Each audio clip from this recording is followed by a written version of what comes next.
Сәлем достар, бүгін сіздермен осындай хрустящий, күшті қытырлап тұратын баклажан салатын жасайтын боламыз. Барлық ингредиенттерді видеода айтатын боламын. Ең алдымен баклажанды кішкене ірілеп, осылай видеодағыдай етіп турап алатын боламыз.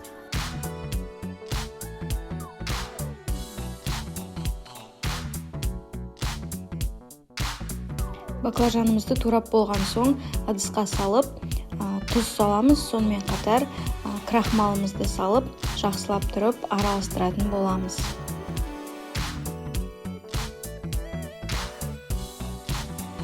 Осылай қайнап тұрған майымызға жақсылап тұрып баклажандарымызды қуырып аламыз.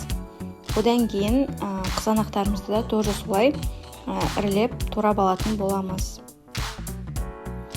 Тураған кезде баклажан мен қызанақтардың пішіндері, размерлері бірдей болғаны дұрыс, сонда әдемі шығады салаттарымыз.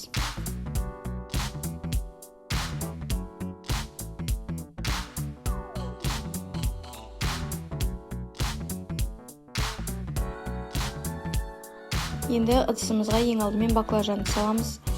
Содан кейін бетіне қызанақтарды салатын боламыз. Және де екеуін кезектестіріп салып шығамыз. Содан кейін оның бетіне көк шөбімізді салатын боламыз әдемілік үшін. Бұл салат өзінің әдемілігімен және де дәмділігімен сіздің столыңыздың сәнін келтіретін болады. Одан кейін бетіне сливочный сырымызды салып шығып, осындай кисло-сладкий соусымызды құятын боламыз. Мінекей салатымыз өте дәмді болып шықты.